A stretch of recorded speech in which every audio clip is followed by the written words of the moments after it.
A new pope elected, the first from the US to lead the Catholic Church, a church divided between progressives and traditionalists in a world polarised by conflict and widening political division.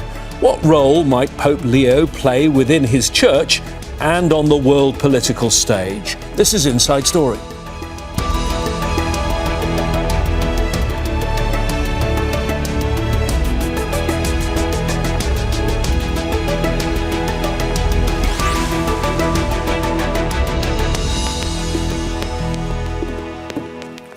Hello again, I'm James Bays. The white smoke heralding the election of a new pope came on the second day of the conclave of cardinals, the same time frame as for the last two, but crowds gathering much earlier in St. Peter's Square in Rome than for previous papal elections perhaps told its own story too.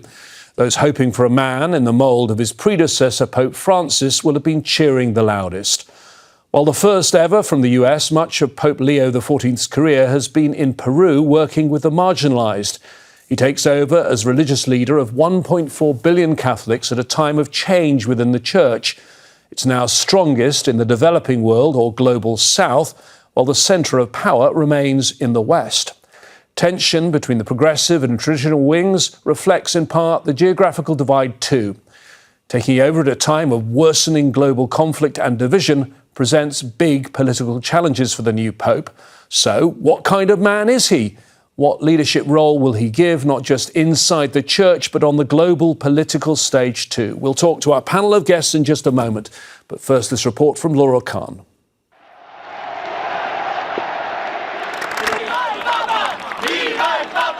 Thousands of people massed outside St. Peter's Basilica in the Vatican on Thursday, chanting, "Long live the Pope." Many even before white smoke billowed from the chimney. This the symbol that tells the world that a new pope has been chosen. And it's by the largest and most diverse conclave yet of 133 cardinals from 70 countries. The new pontiff, US-born 69-year-old Robert Francis Prevost.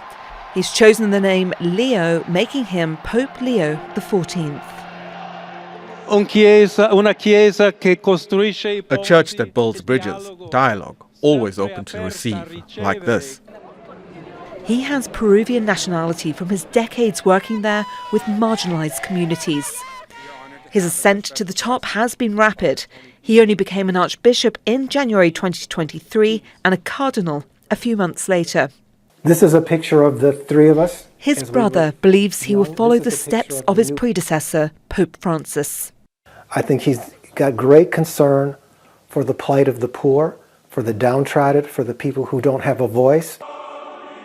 His election comes at a time of deep global political division and conflict, which his predecessor, Pope Francis, was vocal about, frequently calling for an end to the war in Ukraine. He also contacted the only Catholic church remaining in Gaza every day for the past 18 months as Israel wages war on the Palestinian people. US President Donald Trump welcomed the appointment, but their relationship may be keenly watched. We're a little bit surprised, but very happy. It's just a absolutely great honor. And Vice President J.D. Vance followed suit. Pope Leo, however, has shared articles online criticising Vance's interpretation of Christian teachings to justify his tough stance on immigration. How the new leader handles the most sensitive church policies remains to be seen. The position on same-sex relationships eased under Pope Francis. 12 years ago, the man who's now Pope expressed a tougher line. The issue of clerical sex abuse haunted his predecessor, who was accused of not doing enough. Survivors continued to demand a zero-tolerance policy for offenders or those who helped to cover up their crimes. A new dawn in the Vatican and a new era for the Church. Its direction will depend significantly on the leadership of a man known for supporting the poor, migrants, and environmental issues. A pope of mixed heritage and nationalities with the job of finding unity between the West and the global South. Laura Khan, Al Jazeera for Inside Story.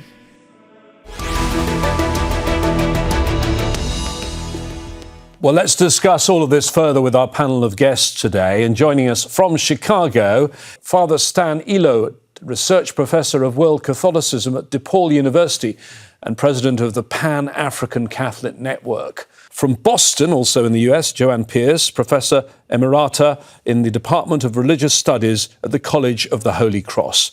And from Brighton in the UK, Neil Thorns, Director of Advocacy and Communications at CAFOD, the Catholic Agency for Overseas Development. Thank you, all three of you, for joining us. So we had the cardinals, known as the Princes of the Church, electing a new pope on the second day of their conclave. We saw the white smoke, then we saw the pontiff, the 267th in history, and the surprise, Father Stan, was that he was US born. Not just that, he comes from the city where you are, Chicago. How surprised were you?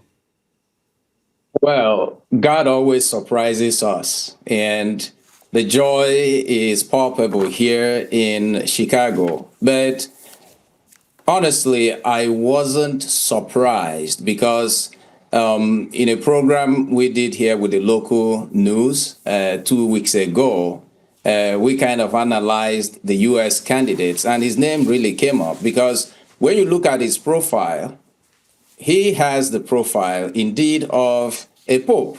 He had been a general of the Augustinian, that is, he was the head of the Augustinian religious order in the whole world, and he was a two-term leader. Then he was, for the last 2 years or so, the prefect of the dicastery for bishops. And so he had a global outlook, but also his position gave him a very important understanding of the way the world functions and the way the church functions. But because he was a junior cardinal, a junior bishop, that was also that aspect of a surprise. And also being a religious, many of us were thinking, are they going to also choose another religious after we had a Jesuit as Pope? Maybe it was time, some people thought, maybe to go back to a non-religious order Pope. So, yeah, surprise on one hand, but I have always had an admiration for Pope Leo XIV because of his presence.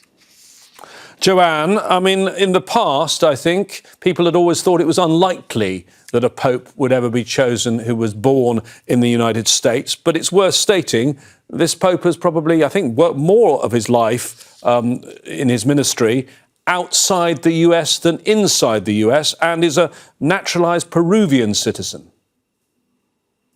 Yes, that's correct. I think in years past, there had been some fear that an American pope would try to dominate the church in a way that was more Americanized than, say, Europeans would like to have had. However, the choice of popes over the past few years has indicated and reflected the fact that the College of Cardinals has become far more international. We had the first non-Italian pope in 400 years, followed by a German pope who had been an insider at the Vatican, followed by an Argentinian whose parents were born in Italy and immigrated to Argentina, and now a U.S.-born citizen, as folks have said,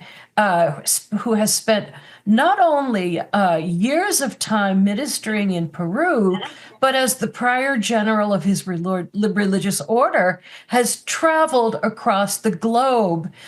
His community, the Augustinians, have ministries on every continent. Not to mention, as has already been stated, his experience with Vatican committees and leading the important dicastery on bishops, naming bishops all over the world. Neil, the aid agency you work for, CAFOD, works with places all over the world and is part of the Caritas Catholic Aid Network. The geography, where the Pope comes from, matters, doesn't it, in the church? Because on one side, you've got a dramatic fall in congregation sizes in Europe, and a drop in the men, and it can only be men who can join the priesthood. And yet the church is surging in other parts of the world, like Africa, Latin America, and parts of Asia. As you say, the majority of Catholics are now found in the global south, in Latin America and Africa and Asia. And so I think it's very significant that this Pope brings not only his birth from America, which is, I'm sure, helpful going forward, but also that experience of working in Peru.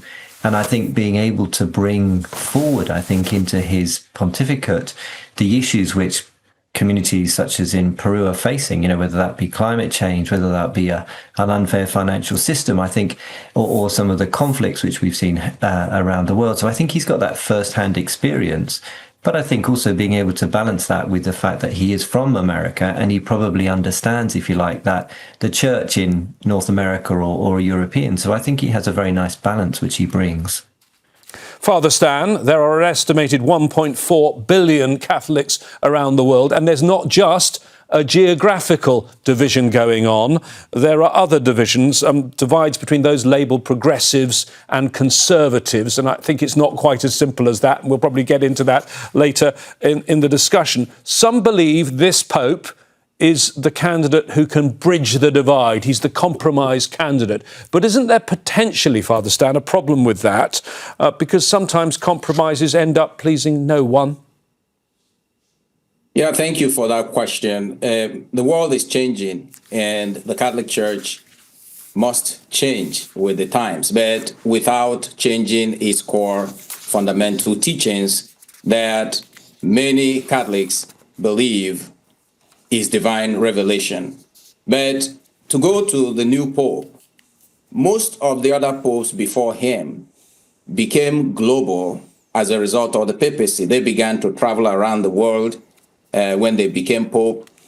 But this new Pope, he's already a global citizen. He's traveled to all the continents of the world. He understands the challenges facing the world. Because for me, sometimes we expect the Pope to solve all the problems. No, the Pope is just one person, but he can initiate processes and encourage the rest of the leaders of the church to follow suit. So I think that the challenge that he will meet, he already knows from being a missionary. And that's another point. We are getting a missionary Pope who knows that as a missionary, you must develop intercultural competencies. You must develop intergenerational competencies, and you must be respectful of differences and diversities. Otherwise, you're going to be a failure. The word Catholic means universality, and I think it is now time that by God's grace, we hope, this new Pope can embody what Catholicity means, that is, differences in diversity and the dignity of differences. Our differences should not scare us, which I think is what the world is facing now with this extremism, particularly what we see here in the United States under the current president, this idea of American exceptionalism. We are better than the rest. And then you talk down on others, and then you try to manipulate and distort reality. It is beautiful to be different. And I think that is what I and many people expect this Pope to embrace, especially with his experience as an Augustinian. Joanne, you heard Stan there talk about a missionary Pope. Now, the last Pope, Pope Francis, was a champion of the poor and the disadvantaged, particularly migrants, and he cared about the environment too. Do you expect this Pope to continue that mission? Yes, I do.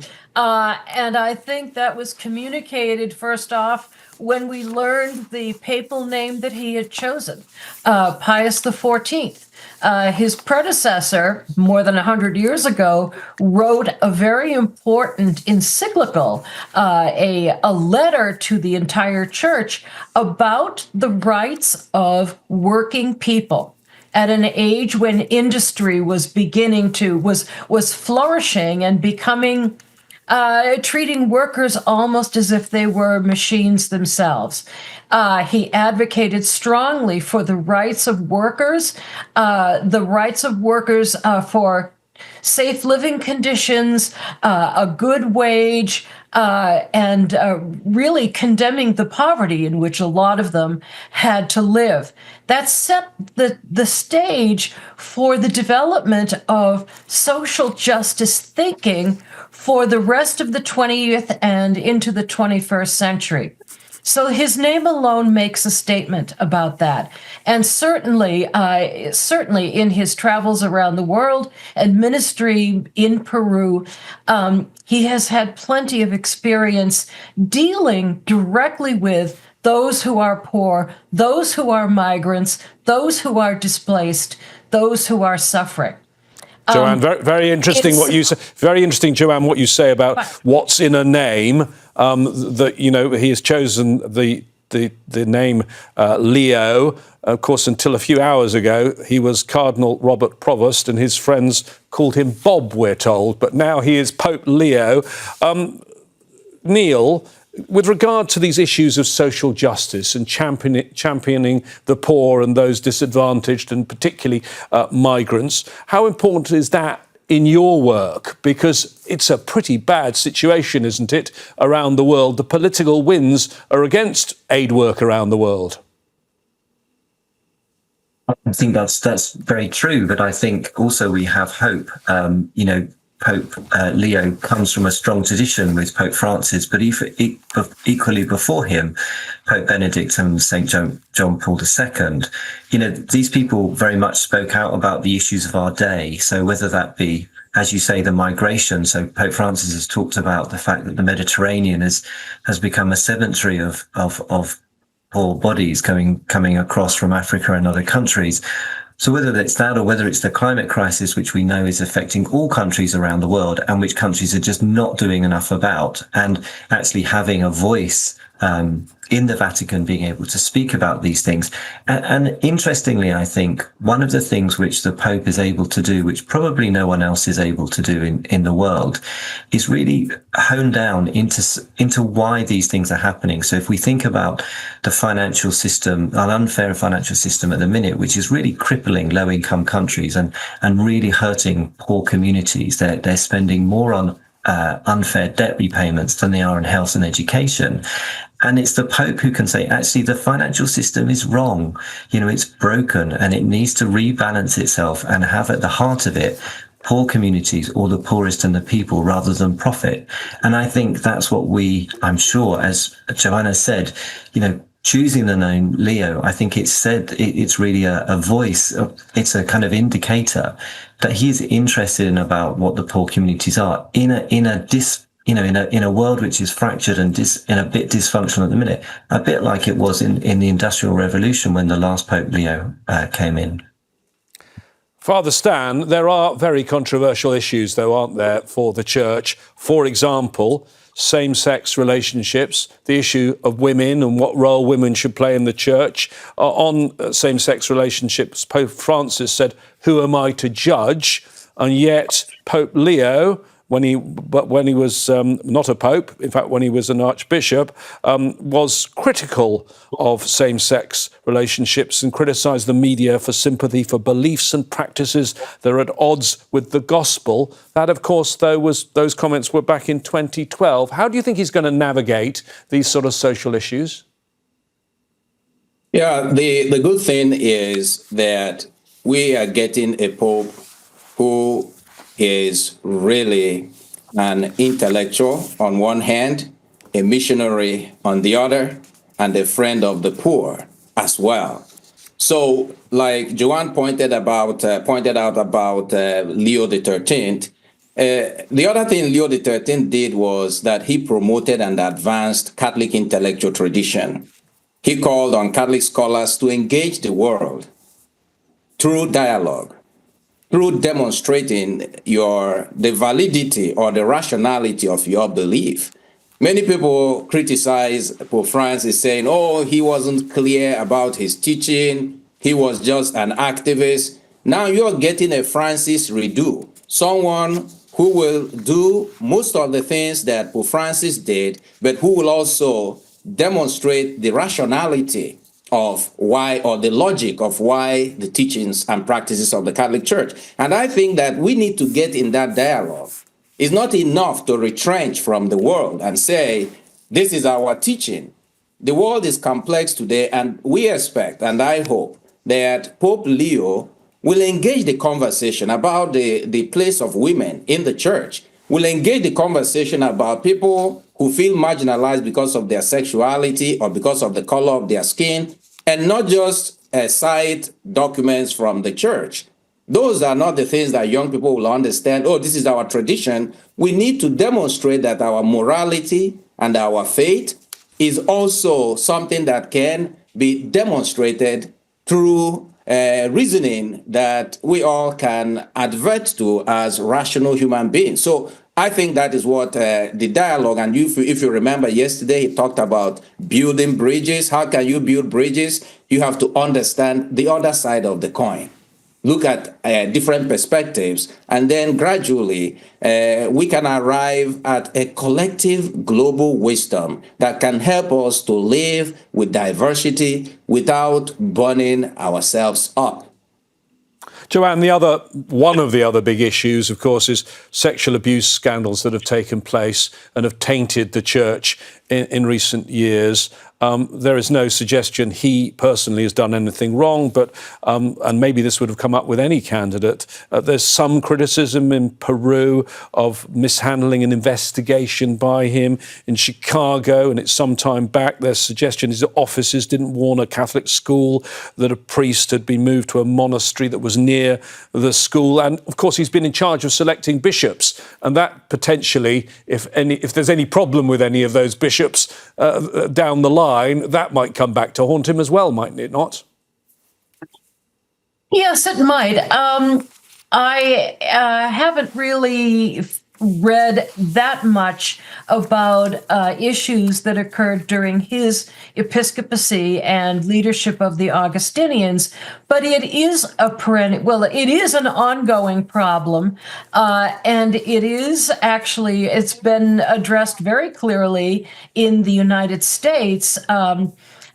With exposure not just of priests who have been reliably accused, but also of bishops who have, in order to, as they might say, protect the church, have moved priests around, not informed incoming congregations. I think certainly Catholics in general are a lot more aware of these problems and becoming a lot more vocal about them. And I'm sure that is going to be an issue, especially, as you say, given the work that he has done on the dicastery, the committee for naming bishops, especially in terms of that work. I am confident that is going to take up a good deal of his time in terms of internal church affairs. Father Stan, President Trump at one point, his social media showed a picture of him as the Pope. He didn't get the job. How do you think President Trump and Pope Leo are going to work together, given he is the first US-born Pope, given that so many of the things that we think he believes, certainly to do with the poor and migration and other things, may well be at odds with the Trump administration's policies? Yeah, I think that the concern is larger than President Trump and larger than Pope Leo, because there are people who follow President Trump. There are Catholics who are fervent followers of President Trump. I see them, some of them are my friends, some of them are my parishioners. So the question is, what does Catholicism mean to Americans today? American Catholics, are they going to line up behind brutality? Are they going to line up behind the destruction of the international order that sustained humanitarian intervention in the world? Are they going to stand up behind national hubris that think that being American is being the best that ever happened to the world. I think that this resurgence of nativism is not simply an American phenomenon, it's also a phenomenon that you see in Europe. We also a phenomenon we see all around the world. The rise of autocrats, people who want to be seen as demigods. And so I think that a pope in the mold of Leo, who is concerned, a humble man, a man who has a heart for people, who cares so much to become a missionary, he will find a way not to be in tension with President Trump, but as he has indicated, dialogue, talking with people, being in the same room with people, I think, can help us a lot in the world. As I think it was Wilson Churchill who said, it's better to jaw than to war. OK, Neil, a pope these days is not a distant figure on a balcony in St. Peter's. They are seen up close on television and on the internet. Do you think he has the charisma for this role? And how do you think it might help him, the fact this is a pope who speaks, I believe, English, Spanish, Italian, French and Portuguese? Could his languages be his secret weapon? I think that's an impressive list of languages, isn't it? I think so, because I think the ability, as Father Stan was saying, to be able to kind of bring people together, that culture of encounter, which is very much within the Catholic tradition, bringing people together, understanding each other and making progress. I think being able to speak those languages, being able to understand, the situation from a Peruvian point of view, from an American point of view. And I think if you think about some of the tough situations which he's going to have to navigate, as you say, whether that and across a world which is really scrutinizing him, you would hope that would all act in his favor. But, there are some tough things, Pope Francis calling, as your footage showed, the priest in Gaza every night. I think these kind of simple acts actually can make a huge difference in terms of bringing the attention of the world to some of those situations which sometimes people can forget because they're too difficult. And I think that's what the Pope Francis and previous popes have done. And I think that's what Pope Leo will be able to do, because he'll be able to be considerate, but able to bring those issues. And so we don't forget them. So we don't just brush them off. And actually, we do think about the situation in Sudan or the situation in Gaza and those things which are happening around for poor communities around the world, which really need action, but actually which some global leaders just find too difficult because there's vested interests, or it's too difficult from an election point of view. They're looking in electoral cycles, whereas the Pope is thinking actually about how do you bring the simple and honest truth about the lives of people in the most poorest and marginalised communities. Thanks. Our guests today were Father Stan Ilo, Joanne Pierce and Neil Thorns. If you missed any of our fascinating discussion, as ever with Inside Story, you can watch the show again anytime you want, either on YouTube or by visiting our website, aljazeera.com. Have you any comments about the new US-born Pope? If so, you can post them on our Facebook page. That's facebook.com/AJ Inside Story, or use X, where we're at AJ Inside Story. For now, that's it from me, James Bays, from all the team. Please stay safe and well. Bye-bye for now.